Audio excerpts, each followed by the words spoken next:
Ешқандай жаңа Қазақстан жоқ. Бұл істеп отырғандары әділетсіздік, өздеріңіз көріп отырсыздар. Бірақ мені 4 жыл болсын қаншаға да қамамаса айтқандайымдай басымды имеймін, тіземді бүкпеймін. Отырып шығам, күрес әлі жалғасады. Қорқақтар.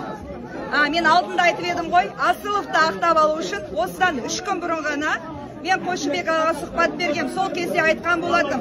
Осыдан 3 күн бұрын Асыловты ақтап алу үшін бұлар бізді соттайды деп. Міне соттады.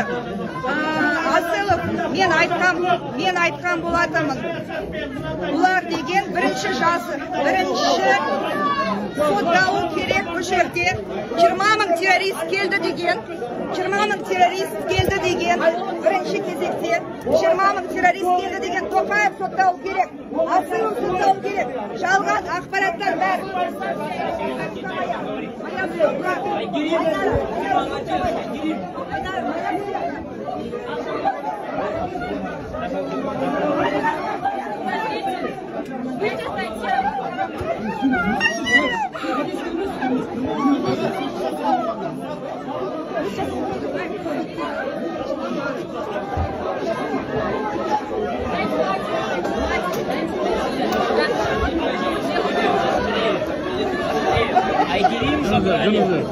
Вот Айгерим с мамой. Айгерим мамасымен.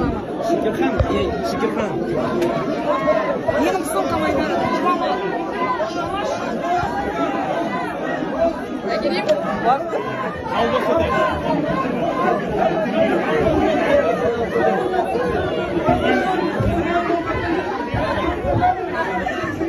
Сам,